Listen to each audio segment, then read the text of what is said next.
Hey, Dave. Andrei, how you doing? Yeah, very well, very well. We are back to our MCT chat. It seems to be happening every 2 weeks now, so we'll see how this goes. But yeah, last week we had a great discussion with Zoomit. So that was a great topic. And today we're discussing MS Learn, right? Yeah, the Microsoft Learn site. You just go to docs.microsoft.com/learn, and that brings up this amazing and constantly improving learning resource. So I'd love to talk about it this week. Yeah. Okay. Yeah. I mean, I've used Microsoft Learn a bit before when I was studying for my exams, because I was just like, for me, I tried the different like courses. I've tried like Pluralsight. I've tried like Labs, and like it really amazed me sometimes the depth of detail Microsoft Learn can go. And some people have said that they've just basically gone through Microsoft Learn and then took the exam and passed it. For me, I found it a bit difficult, but it may depend on who you are, I guess. What kind of things you do. I mean, do you advise this to like your students to go through Microsoft Learn and the modules? Yeah, that's right. There's a lot of good resources out there for Learning Cloud, and I like Microsoft Learn. I like Pluralsight. I've used Udemy. I've used Labs. I've used other training providers. And a lot of times I'll find things, on YouTube or GitHub that people have studied a certain topic or for a certification, and then they share what they know. So I like looking around for resources and trying out resources everywhere. And each person might find a certain resource more helpful. And so I think there's never really one answer for everybody. But what I'm seeing with Microsoft Learn is it's really become an extension of their documentation, which in my opinion, with cloud providers, is the best documentation I've seen out there. And they're doing so much to not just give you the information, but maybe multimedia, but also hands-on exercises as well. Mm-hmm. So it's an impressive resource. Yeah, I mean, I've used some of the modules with the exercises, and they were pretty good. Sometimes you have to watch videos and get through text. I think what it does is it provides you multiple sources of information. So, like, it could be like text, it could be like video, audio, and it could be just like things that you may like do in practice, right? Yeah, that's right. So it's a big variety. They really cover different roles with different Microsoft products, different, and then they break it out into.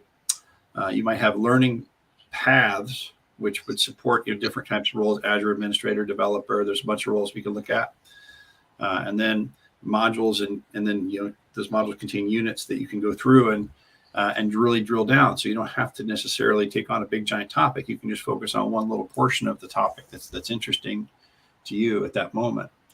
So I really think it's a great, for these days, we don't necessarily have time to go through the whole long course. Hey, I just need to go understand this one little topic, and you can find a module that you can consume and step through in an hour.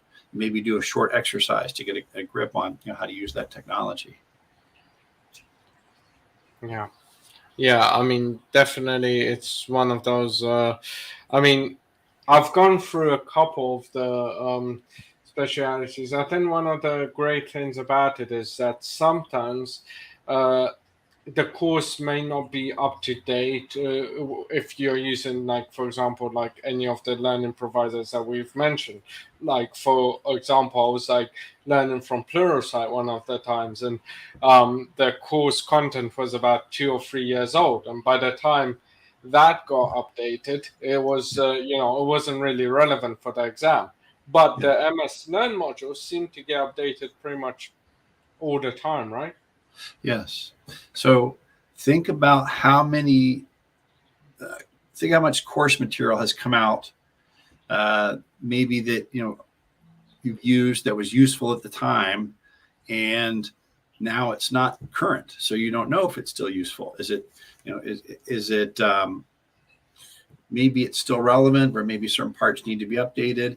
And if it's up to the student to figure out, which parts are still relevant, which parts need to be updated, it could be, it adds extra challenge to it. You need to find something that is being kept up to date, and this is how the system works today. This is what you want to learn today. This is what the cloud was 6 months ago.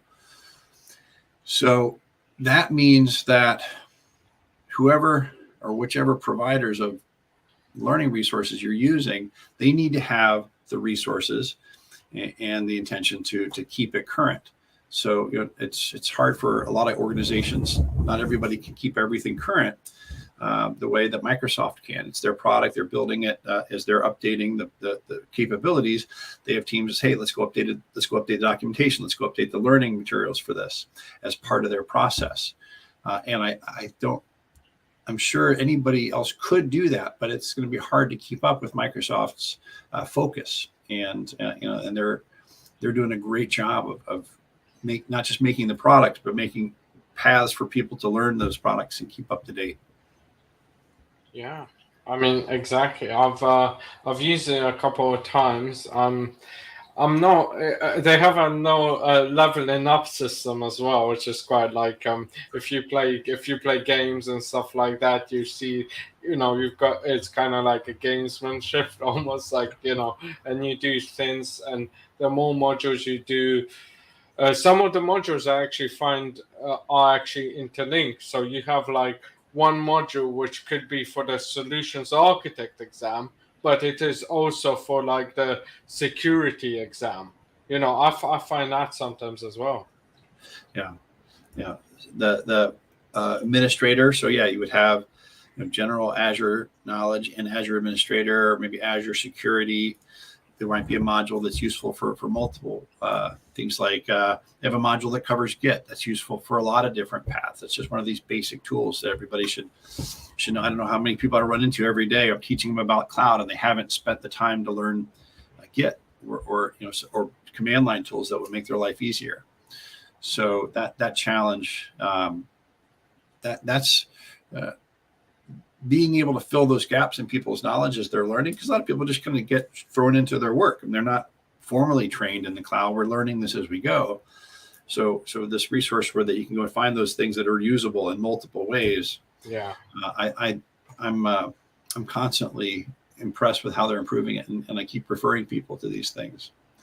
Yeah, but the gaming thing, one of the challenges I think that'll help solve is, we start these things. Hey, I'm going to bookmark this. This is something I need to learn. You're right. Let me put that on my list.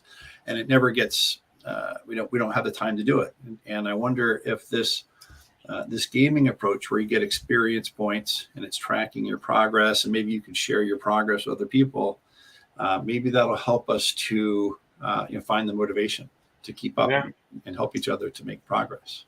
Yeah, I know this exam definitely helped me in my last exam. Microsoft Learn has helped me in my last exam I took, which was Azure Developer one, which was it was coming up to a year now. I haven't taken some Microsoft exams in a while now, but it's really good, the fact that you can go through that and all that information, and it helps with all that kind of stuff. Yeah.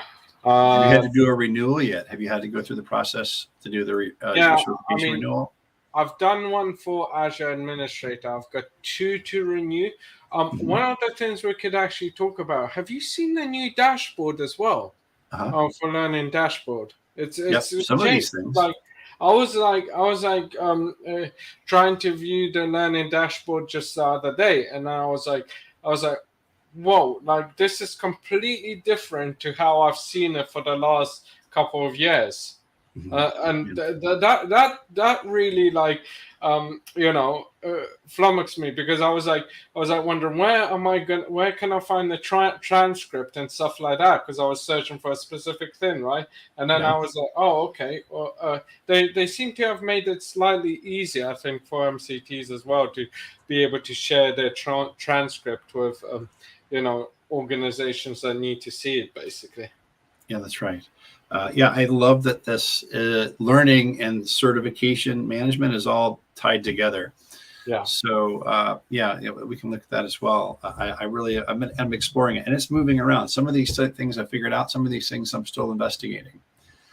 So yeah, I'd love to look in there as well. I mean, what would your advice be if you were actually going to start on this Microsoft Learn, and you kind of opened it up?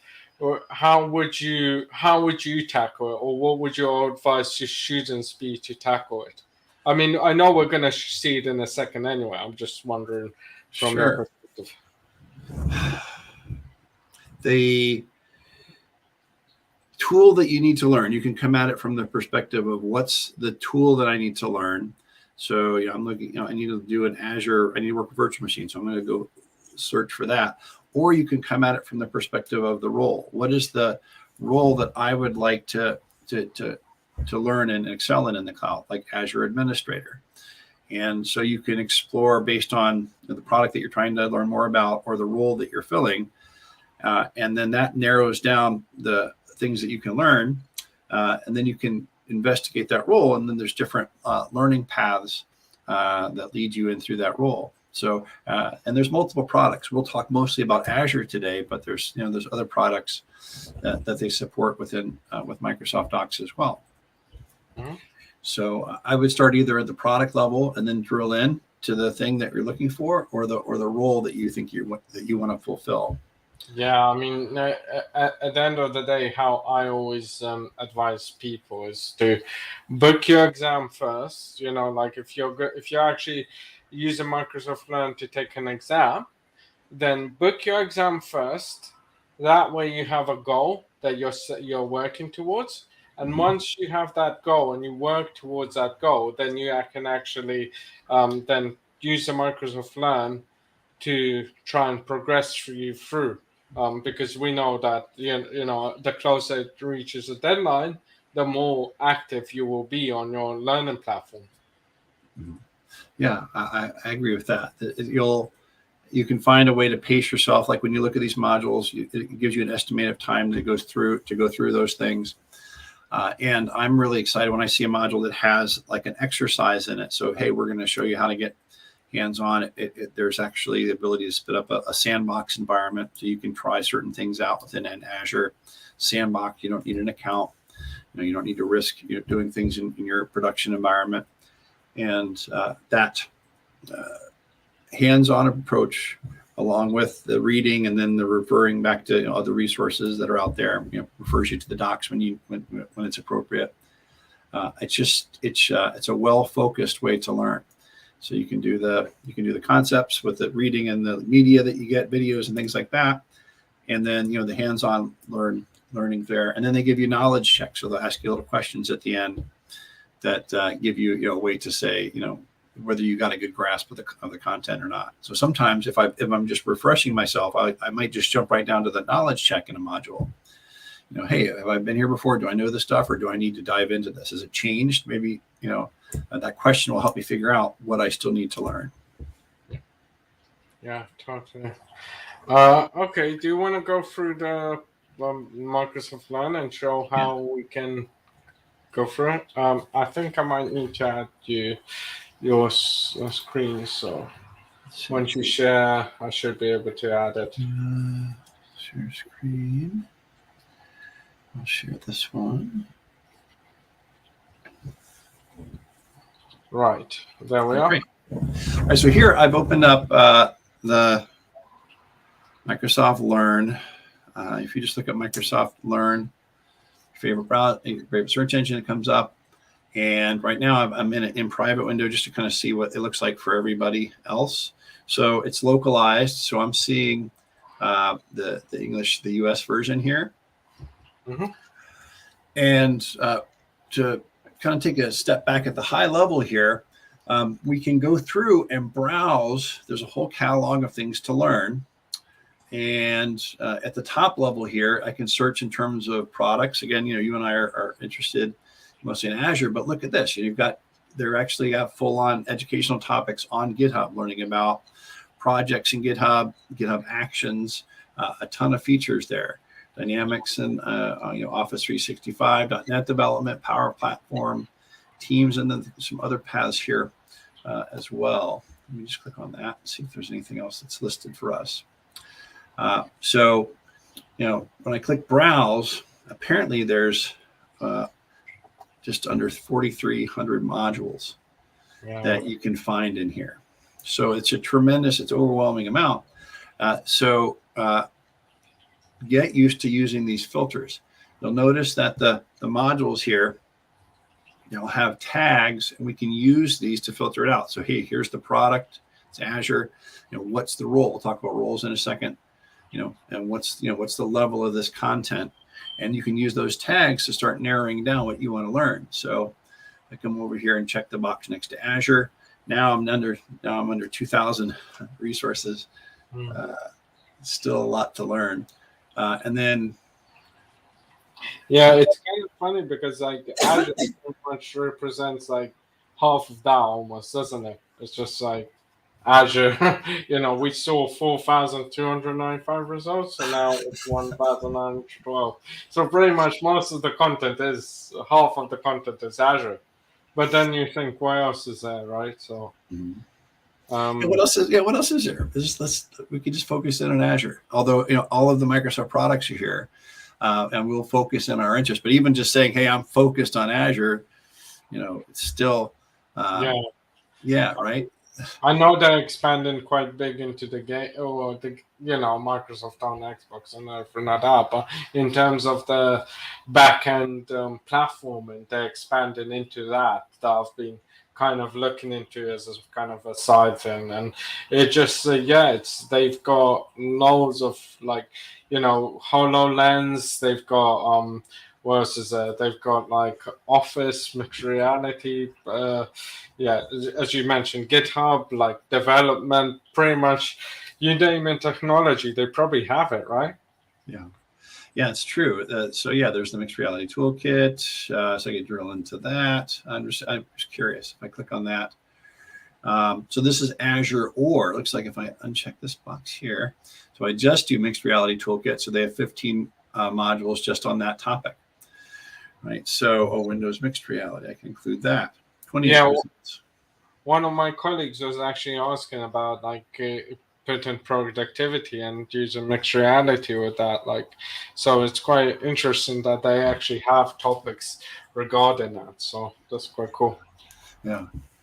And for any of these, if we pick one, so just to narrow it down a little bit further. So if you're picking your product, Azure doesn't narrow things down very much.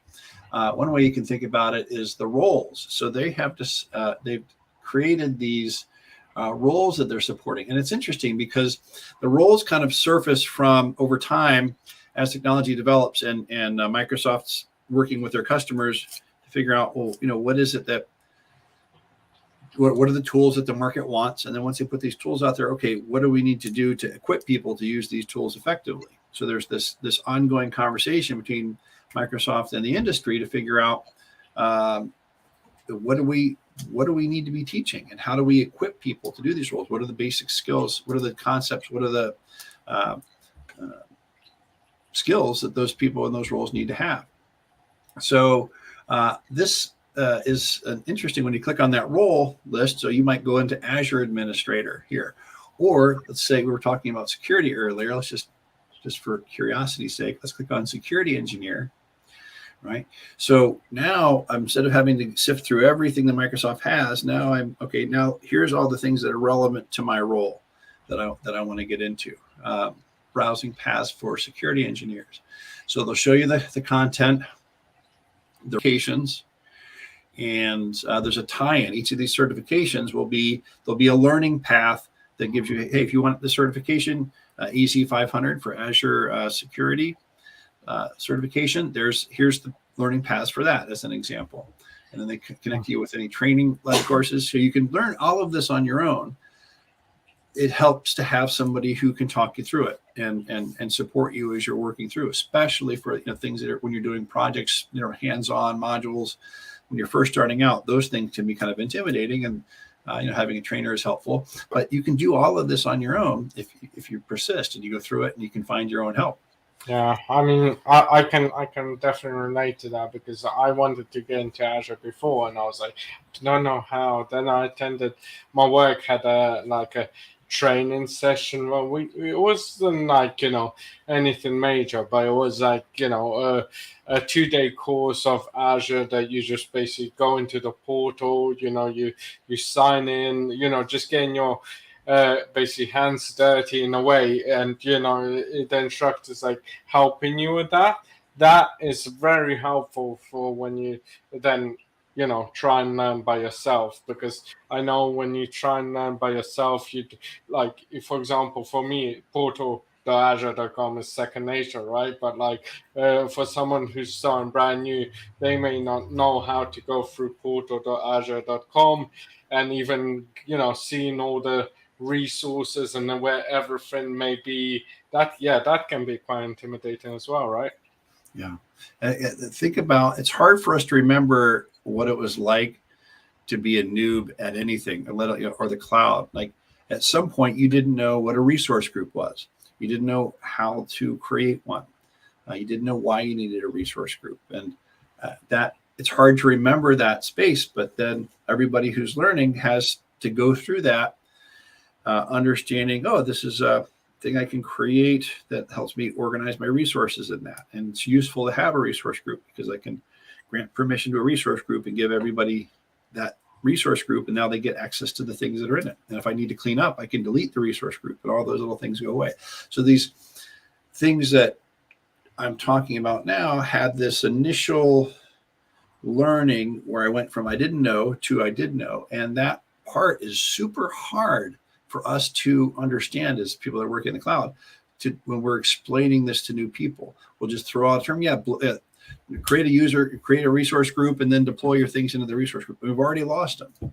So that initial learning, the beginner level stuff especially, is great to be able to point people to this. Hey, if somebody's talking to me about Azure, they've got questions, they're just starting to learn, I'll show them one of these things and say, hey, look at this, and then come to me with questions, or go through the example here, go through the exercise here, and see if you have any questions. And now they've got a baseline, so they can figure a lot of things out on their own and come to you with this parts where they're stuck.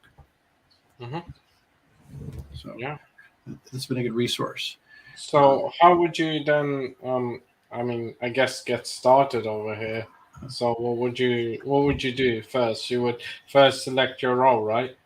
So everybody should have a account with Microsoft Learn. So you can just use, if you don't have one, I just opened up an in private window. I've already got an account, but if you click the sign in button in the upper right, you can enter your own email and create a Microsoft account.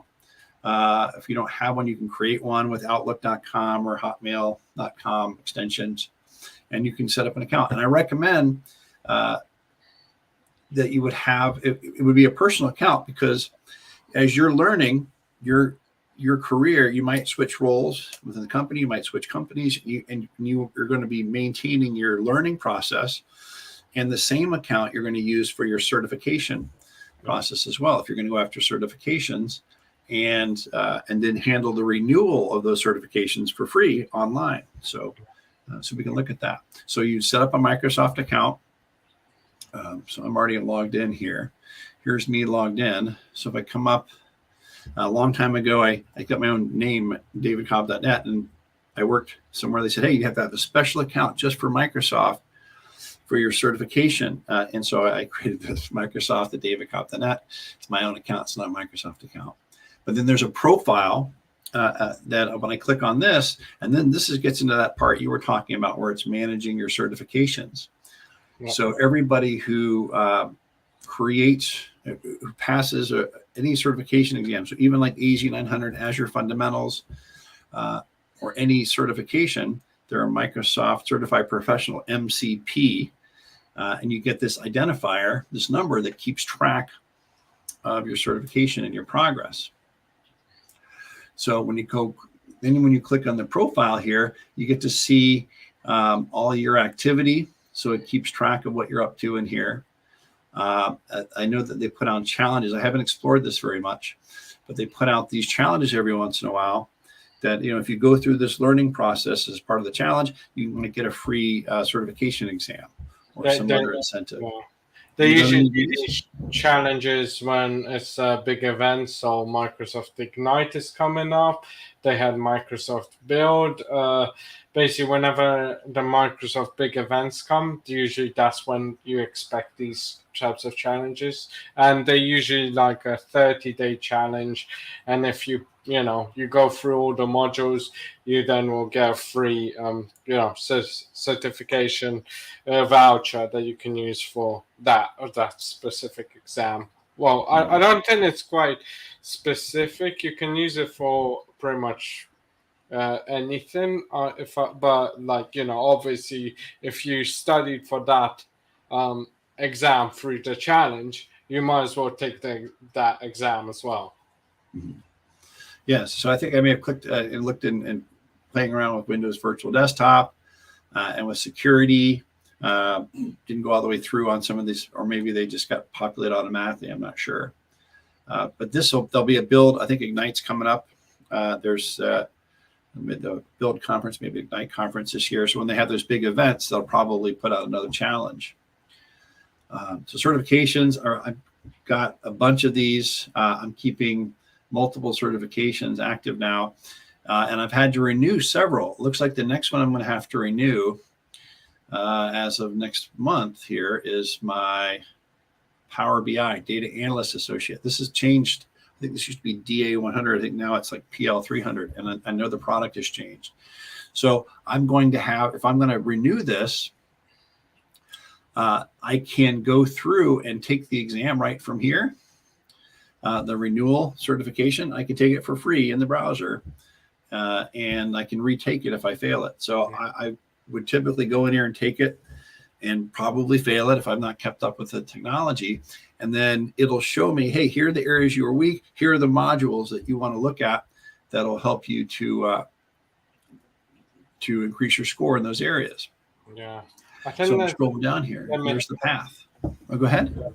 I think there's a limit to how many times you can take it and pass. So not how many times you can take it, but basically what happens is when you take it, if you fail it, I think if you take it, if you fail it once, you can take it straight away. But if you don't fail it if you don't pass it on a second time, then I think you have to wait a day. But that's it. It's a day, I think, is the maximum that you'll ever have to wait for these when you're renewing, which I think is great because, to be honest with you, that's why I kind of was, I went quite all in on Microsoft exams when they introduced the whole renewals process where you can just renew your exams without actually, taking the exam again, because you've already been through that phase. You don't really want to go through that phase again just for the same kind of knowledge that you've acquired before. Mm-hmm. So it's just like, the renewal is such a great idea. Yeah, I agree. There's, I think one time I failed. I think I had 3 times, and I took it over a few times over a couple of weeks. It was like Azure Administrator. There was a lot going on with virtual machine and security that I hadn't played with yet. And then that failure pointed me in the direction, hey, there's things here that you don't know about. Hey, this has changed. You need to go learn about this. After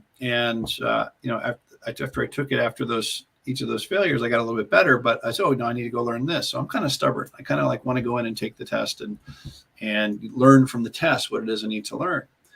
And because I didn't wait for the last minute, I had lots of time to go in and do it. And I ended up learning a lot of things, and I had time to learn. And I really liked that approach. So, all the information's here. Everything I need to learn is right there. Yeah, this is what we talk about MS9, right? This is. So, do you want to just click on one of those modules and show us how you would maybe go through? Or actually, but yeah, do you want to go and pick a role? And then and then we can see the MS Learn path for that. Yeah, there's I'm interested in there's a SC100, so that's Security Architect that just came out. So I wonder if they have anything for here. But let's go look at some stuff for Azure security. Yeah. So big picture here, when we get into these roles, let me go back to that main page. I'm drilled down into my profile. And if I go to Learn, and I go to roles, so all of these different roles are listed. There was this really great post on LinkedIn. I got this PDF, and I'll shout out to David, I think it's 𝐥𝐤𝐬 Luna. He works at Microsoft, and he put together this Microsoft Azure Security Certifications Transportation Map. So it looks like a map for the tube that has a different district for the different areas you might want to study, right? So if you're focused in on infrastructure like an administrator, there's a lot of things over in this area. If you're a developer, if you work with data and security. So this is kind of how the different topics within Azure can be subdivided. Think about it, infrastructure, server people versus developers. They're programming, they're building applications versus data. So you have things like Synapse Analytics and Azure SQL, and they have AI within there too, kind of at the intersection here between the developer district and the data district. Here we've got this AI district. So I think that's really great how they're laying this out. But we're talking about security. So let's focus in on security here. So we would go through this AZ900 maybe as a fundamentals, or you should have at least a year or so of experience with Azure. You might leap ahead past AZ900, and then we have like Security 900. So security fundamentals. And then we'll click on these other ones here. So I think it was SC100 was the cyber expert. Yeah, that's this expert one. So I thought these were applicable. Some of them are hyperlinked there, but shout out to him for that. This is on LinkedIn. This is a great resource. It's great. We'll put that as we'll put that in the description. So okay, I think fantastic. So if I come into from here, and we're going to the security engineer role. Now we can browse all the paths for the security engineer. So this is kind of another way to look at that. So you have only 306 results, right? So if we went to what's advanced here for security. So I've limited it to security engineer and advanced, and I'm still looking at 100 modules. So if we look at, they have a security engineer. Let's actually go look at the certifications for those. So let me click on browse courses here. These numbers here, these listings here, like DP dash, that's data platform, AZ dash, that's Azure. But we care about SC. Let's see SC100. So this is brand new. So there's not a lot of content here yet for this. So we have this one. It's an entire course. So when you click into it, you're going to have a lot of modules. So scroll down. Yeah, there you go. So those are the modules associated for the for the SC100. So yeah. So if you want to just I don't know, maybe go into one of those modules and show people what it could be. But also there's I don't know if you want to talk about, let's go through it first and then we'll talk about what you can do with the modules once you've done it. So yeah, if you just want to build it open, and then it's just like you can rate the course. If say you give feedback, they're always looking for feedback. Microsoft are always looking for, if you find any spelling mistakes or anything which you think is wrong, just submit it. They are usually really good at updating the documentation. So I know I did this a couple of times before as well. Yes, so that's good to bring that up. So we have If I click on this and I can give them feedback here. And most of these pages, if we scroll, they give you a nice timeline, right? If you scroll down, it'll tell you. So it'll tell you the prerequisites, and then over here they will tell you this is how the course is structured. So it looks like you have 1 minute, 10 minute, 10 minute. One of the things I would say is I wish they had like a, do they have a time at the top? How long it will take you? Yeah, this is an hour 22 minutes based on the number of words, I guess. Yeah, so I think it's the content. I think they actually measure how much, like average study time that people may take on this on this module. So if you are planning to do this module, give yourself an hour and a half and just take your time through it, and that way. I know sometimes some of the modules are like all text and all basic, and you just go fly forward. But what I would suggest, try and, as you go through the modules, try and understand it more than actually just looking to complete it. Because when you look at, trying to complete it, then it just doesn't work. You have to try and understand it. Yeah. So yeah, it's not just the reading, but yes, it's the absorption. I'm trying to hey, have I seen that feature for her? Hey, let me go click on it. Or is this something I haven't seen before? Where's the docs link here? Let me go look at that docs link and let me capture that. Whatever I can write down about it, what stuff I don't know, terms I don't know about yet, features I haven't used. Hey, I should go out and try this new feature. I just learned about it.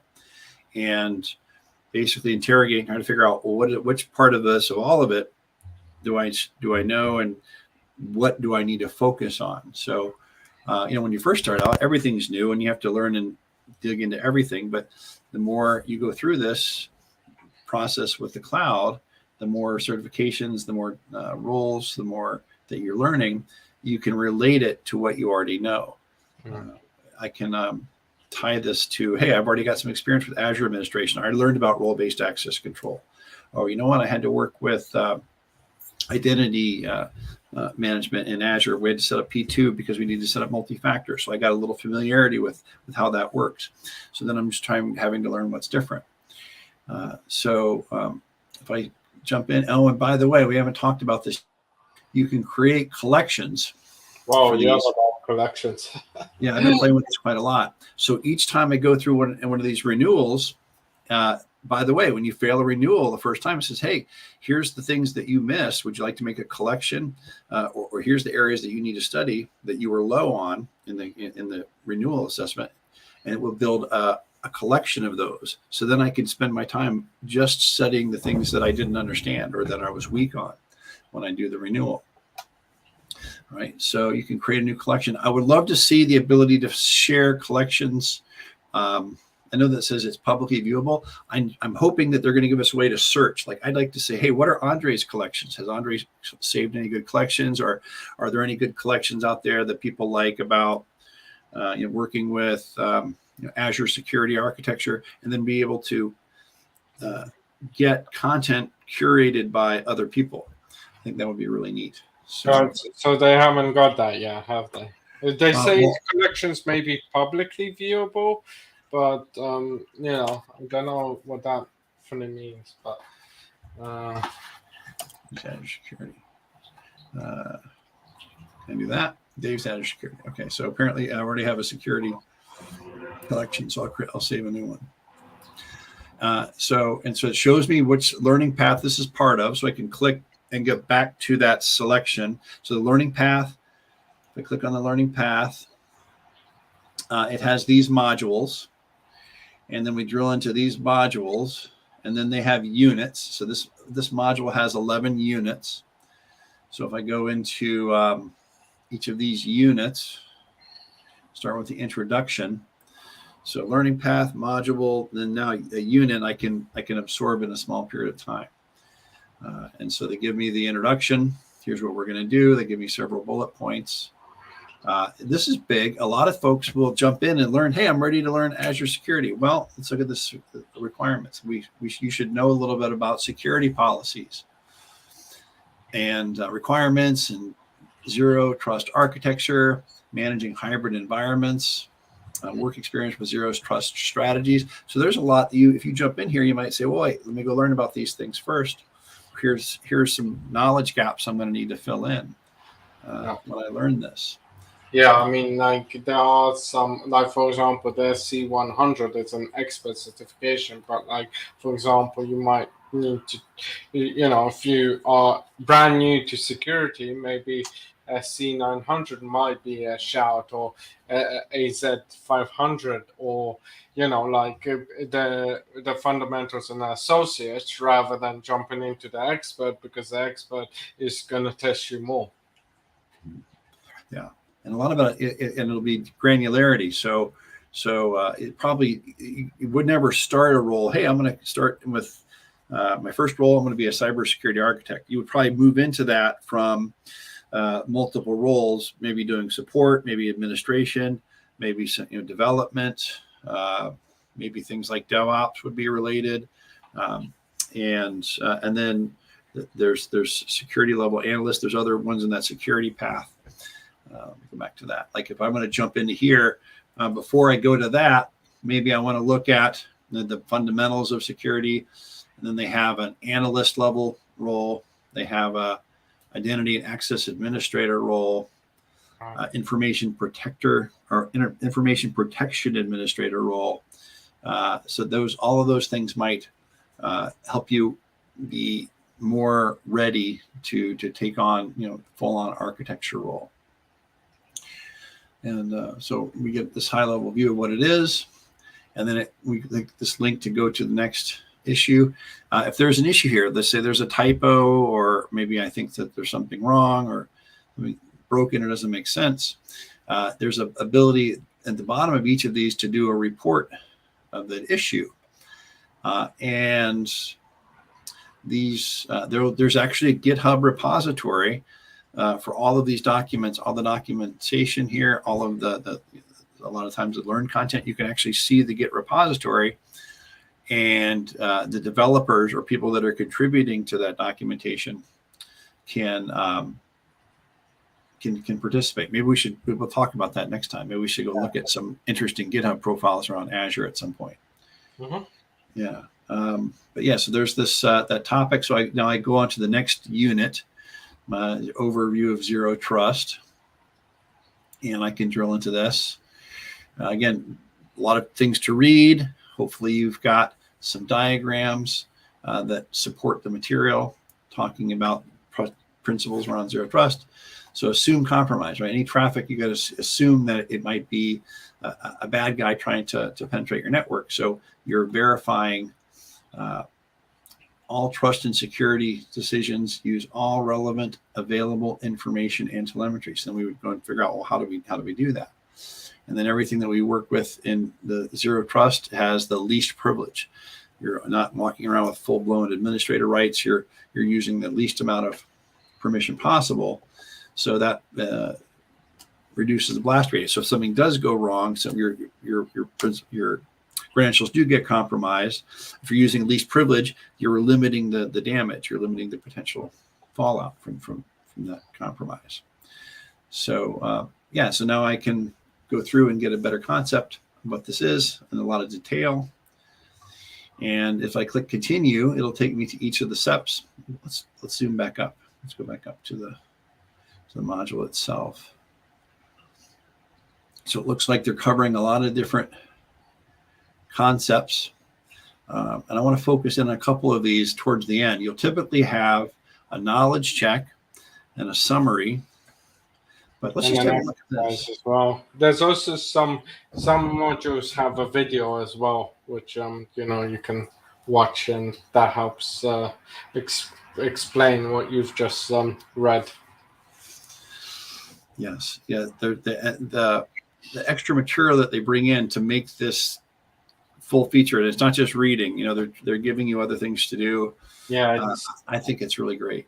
Yeah, I mean, it's totally like interactive. It's like no matter what type of learner you are, I think because it combines a lot a lot of different elements. So you could have a video, audio. I mean, you saw there's exercises over there, so that can help your like if you're a tactile kind of learner, you learn by doing, then that is something that you would do. Visual audio, again, if you're a visual learner, obviously reading is great, and then you can have the video as well, helps you watch and listen to what is there as well. So it almost contains every single element of it.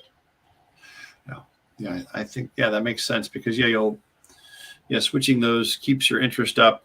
I'm always finding that, and they're having to not only come out with these things, hey, here's a feature, but then they have to explain the feature, then they have to, documenting it, and then running into whatever the challenges that their customers have with picking it up. They get to see, oh, you know what, people have a real problem understanding this or that concept. So they get all of that feedback from their customers, and then I can see that they're responding to it. Hey, here's a difficult topic. Let's make a video. Here's a challenging portion. Let's have they'll have developer advocates talking about how to use that feature or different ways to think about it. So they're really responding to the things as people are learning that people are most challenged by, and you can see it in the quality of the documentation. They're making it easier to take on these new topics. Yeah. So do you want to continue on to the knowledge check? You wanted to check that out? Yeah. So we're not going to do the case study right now, but this will walk us through, doing that case study. So going to the knowledge check here. Now we've kind of jumped ahead, so I have no idea how we're going to do, but let's see. Build the overall security strategy. We can answer. Looks like we've got 3 different knowledge check questions here. And let's just do our best guess here. So how can tailwind traders reference Microsoft Zero Trust architecture? Looks like you could develop security requirements based on the organization's financial goals. That doesn't make sense. Integration points for architecture using the Microsoft cybersecurity reference. That sounds familiar. I'm going to guess that one. Feel free to chime in on this. So how can the... I think that's all MC all right, so I'm quite happy with that. To integrate. Enable IT admins integrate their current Windows AD solution located on-prem. So we know about the ability to do hybrid identity. So you can synchronize your on-prem identities to Azure. So we know about that tool. That looks like the right answer for that one. This one's referring to Azure policy. Yeah, it's not Azure policy, and it's not service management capabilities. When traders enforce organizational standards and assess components at the scale. So it's Azure automation, conditional access, or Azure policy. Yeah, it's not Azure automation update management. It's not conditional access. It is definitely Azure policy. Yeah, there we go. Yeah. So you pick your guess, and then you make sure the other 2 are wrong, so that it helps kind of like that double check. Like, oh yeah, I didn't. Maybe you pick an answer, and then this is a better answer. But if you go and you pick your guess, and then look at the other ones, it can't be that, and it can't be that. So I think these are pretty good guesses. And we didn't do all of our work. We didn't do all the work. So we just, based on what we already know enough to at least be partway through the cybersecurity architect content. Yeah. I mean, and if you're not, then you would go back and maybe revise and find out why you got the question wrong. But, for us, we've been doing this for a while, so we know a bit about it. I'm not saying we're security experts. I'm just saying this is an introductory to security. So this is something that, most people in the profession would probably be able to guess. Yeah. So, I want to talk about that, because if we're talking to people who are learning this, and maybe they're at zero and they want to get, I want to be a high paid cybersecurity architect in Azure, and like, how do I go from 0 to here? And it's always a process. It's always a learning process, and people that will be every time you learn stuff, even if it's not directly related, it helps you learn the next thing, especially with the cloud. The tools are very similar. The approach are similar. The models around security, you reuse these things over and over again. So you're going to learn as you go, and each thing you learn helps you learn the next thing, even if it wasn't that specific topic. So, so a summary of this, it gives me the main points that they covered. And then I love this. Here's all the documentation that's relevant to this module. You're building, and I'm talking about this at some point, like you're building your own map in your head of here's the useful documentation I refer to all the time, right? Like I might want to look at a reference architecture if I'm talking to somebody about how to build something the right way with best practices. So I would come back to there a lot. Cloud adoption framework. I know you're in here all the time with the stuff you're doing with Terraform. So there's a couple documents on that. Another cloud adoption framework, recommendations for policies around Azure policy. So this is gold because you're going to learn a portion of this, but then a portion of it you're going to have to find the reference for. You're not going to know every detail, but you know where to look, and that you have in your mind the best book. Kind of your mind has your own set of bookmarks for where are the resources, where do I need to go to get into more details here, and this is a huge part of learning, is building that list of resources that you can refer to. Yeah, definitely. I mean, yeah, and it's quite simple and it's quite free. That's what I like about it. Just you just go into that Microsoft Learn and then and then just get started. Just get started. Do you recommend? How do you? I guess everybody's different in how they learn, right? I mean, for me, I'm quite a big home, go big or go home kind of guy. So basically, if I've got an exam, I would just focus all my efforts, and then within a couple of days, I'll try and pass it. That's kind of my mentality. Some people may take some time to actually do it and learn step by step, because sometimes when you go through some information, it's you might not compound that information until a day or two passes, right? And then that information basically gets back into your brain, right? So I mean, it's how would you, if for someone who's never done it before, what would your advice be to how to find their learning pattern and how to actually then go through and get started with this? So anybody has questions on this and can't figure this out, reach out to us. Andrei and I are on LinkedIn, and you can find us. I love to help people who are doing this from the very beginning. You need a why that's better, that's more compelling than all the other distractions in your life. It's got to be more important than Netflix and more important than hanging out with your friends. You set aside for the people you take care of your family, take care of your responsibilities, and then any other discretionary time. If I'm really focused, and I'm a little bit like you, if I get focused, hey, I need to pass this exam, my whole world is just, hey, what do I need to do next? And having that and obsessing on it on purpose, this is my whole world, I'm just focused on this. That turns on something for me. I can go through this stuff for hours. I can be doing labs. I can try, exercises. I can play with it. I can make notes. I can do research, and I'll just stay on that until I get it. And the hands-on, when I'm doing the work, I go in and research anything I don't understand and look at the docs. And then I find practice tests where you measure up with labs. There's lots of pre-tests and these knowledge checks at the end. And I take them early so I kind of figure out what kind of questions are coming. And those questions kind of train my mind. If I get a question and I can't answer it, my mind says, oh, wait, that's important. And then now when I go and find out that information, oh yeah, that's the right answer to my question. So questions for me help me fill in that gap. So I'm doing the hands-on, I'm doing the reading and learning, maybe looking at YouTube for things that are new to me and people explain well, and combining the hands-on with the testing, practice test that makes me point back to whatever it is I need to go learn next. I just stay in there until I feel confident, and I'll take the test. That's brilliant advice. I think the whole thing about having that motivation and needing that why. Now that why could be you need to change jobs, or you want to take more to expand your knowledge, or just that why. You can take all the exams in the world, but at the end of the day, if you don't have something to go for, why you're actually doing this, then you need that behind you when when first start, pass quite a few, then it's kind of becomes a lot easier.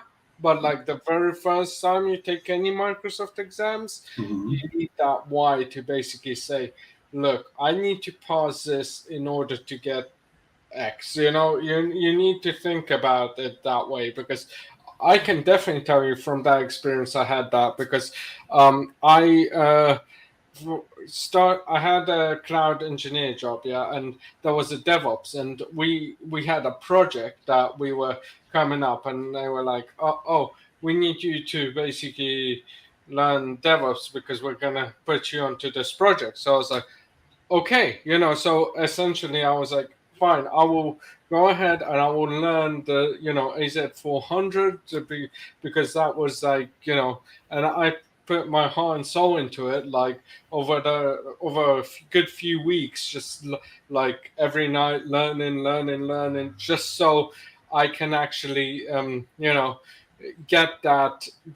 And then after I pass that, it's just like, it's such a great feeling, because people then come to you. You may not be the most knowledgeable guy in the world about that topic, but people will come to you and they will ask you for advice, and you may not know the answer. And then at that point, though, you will research, and then you will get better and better and better. But yeah, that's what I'm talking about. It's just like you need that to get started. Yeah, that's it. Yeah, that why for you was, I'm going to improve my situation by going to do more interesting work. I'm going to maybe earn more money and by doing this and advancing your career. We get to move into this cloud industry that's still going up. It's still on an upslope. We're in a growth industry, and if we're useful, if we can help people to do things in the cloud, and we can do the work, we can explain it to people, then we're super useful, and the market's going to reward us for that. We're never going to go hungry, and there's going to be lots of as long as we keep learning, then it's always interesting work. I find if I stay on the same topic, I start to get bored. Hey, we're answering the same questions. Hey, we're going over the same things again and again. But for this stuff, there's always something new to learn. There's always another tool. There's another way to optimize what we're doing in security or DevOps or any area. So it's good. It's a good industry if you like to keep learning. So, and you've definitely got that bug. So, and it's a little unfair. Like, we get paid to learn. We get paid to do this stuff, and it's hard. But once you got over that hump, it becomes fun. It's not, you're not afraid of it anymore. Now it's a challenge. Now I'm getting the hang of it. Now it's fun. And it's just, it's great to do things that are fun and get paid for it, and learning and teaching. That's it. Azure and cloud, especially nowadays, is all about learning mindset. You'll never be able to learn everything there is to know and just sit back for a 9 to 5 kind of job.